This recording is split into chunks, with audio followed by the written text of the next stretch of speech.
মানুহৰ মন মানসিকতা কিমান নিকৃষ্ট হলে কৰিব পাৰে এই কাম।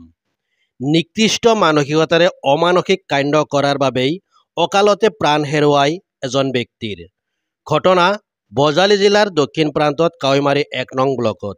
কাৱৈমাৰী ১ নং ব্লক নিবাসী মুকছেদ আলীয়ে কৰিছিল শালি ধানৰ খেতি। মুকছেদ আলীৰ ধাননি পথাৰত নিগনিয়ে অত্যাচাৰ আৰম্ভ কৰিছিল। নিগনি নিধন কৰিবলৈ মুকছেদ আলীৰ পৰিয়ালৰ মানুহৰ মূৰত আহিল নিকৃষ্ট চিন্তা শক্তি। নিকৃষ্ট মানসিকতাৰ চিন্তা শক্তিৰে মুকছেদ আলীৰ পৰিয়ালে কৰিলে অমানসিক কাণ্ড। পথাৰত নিগনি নিধন কৰিবলৈ মুকছেদ আলীৰ পৰিয়ালে ধাননি পথাৰৰ আলিয়েদি পাতিলে মৰণ ফান্দ। মুকলি গুণাৰে সংযোগ কৰিলে বিদ্যুৎ। মঙলবাৰে নিশা পথাৰৰ আলিয়েদি কাৱৈমাৰী ১১ নং ব্লক নিবাসী মইনাল হক গৈ আছিল পুখুৰী চাবলৈ। তেওঁ নাজানিছিল সেই পথাৰৰ আলিয়েদি মুকছেদ আলীৰ পৰিয়ালে পাতিছে মৰণ ফান্দ। পথাৰত সংযোগ কৰিছে বিদ্যুৎ। ধাননি পথাৰত সংযোগ কৰা বিদ্যুৎ স্পষ্ট হৈ থিতাতে অকালতে প্ৰাণ হেৰুৱাই মইনাল হকে।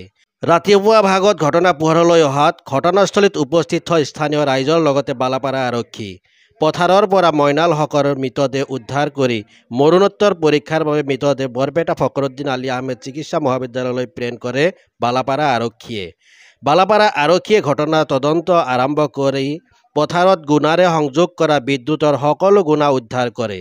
জানিব পৰা মতে এই মুহূৰ্তলৈ ঘটনাত জড়িত কোনো অপৰাধীক গ্ৰেপ্তাৰ কৰা নাই বালাপাৰা আৰক্ষীয়ে। এতিয়া ৰাইজৰ মাজত প্ৰশ্ন উত্থাপিত হয়, নিকৃষ্ট মানসিকতাৰে অমানসিক কাণ্ড সংঘটিত কৰা অপৰাধী গ্ৰেপ্তাৰ কেতিয়া? কি শাস্তি হ'ব সেই নৰাধমসকলৰ?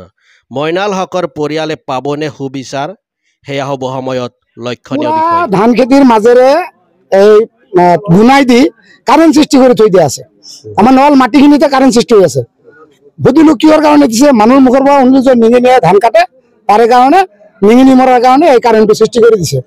এইজন যে মানুহজন মৰিলে তেওঁ কিন্তু গম নাপায় তাতে কাৰেণ্ট থকা বুলি। তেওঁ তাৰে ওচৰতে এটা ফিচাৰী কাম কৰে, মাছ পালন কাম কৰে। তেওঁ সেই মাছ পালন কাম কৰা জেগাটোলৈ যাওঁতে তেওঁ তাতে চট খাই পৰি মৰা বুলি মানুহৰ মুখত শুনিছো, মই কিন্তু দেখা নাই। দিয়ক খেতিডৰা তাতে ধান খেতি কৰিছে, তেওঁৰ নাম মুকছেদ আলী। আমি শুনাহে পাইছো, কাৰণ আমি মানুহৰ আগত সুধিলো যে এই খেতি এই ভূটো কোনে বিচাৰটো কোনে কাঢ়িছে, এজনে ক'লে মুকছেদ আলী। তাৰপিছত আমাৰ বালাপাৰা থানাৰ পৰা আৰক্ষী চকীৰ পৰা ভাৰপ্ৰাপ্ত বিষয়া আহিলে, তেওঁ অলপ তদন্ত কৰিলে, ইনভেষ্টিগেশ্যন কৰিলে আৰু যাই ধান খেতি কৰিছে তেওঁৰ ঘৰতো গ'লে, তাতে সোধ পোছ অলপ কৰিলে। তাৰ মাধ্যমত জানিছো যে খেতিডৰা মুকছেদ আলীয়ে কৰিছে।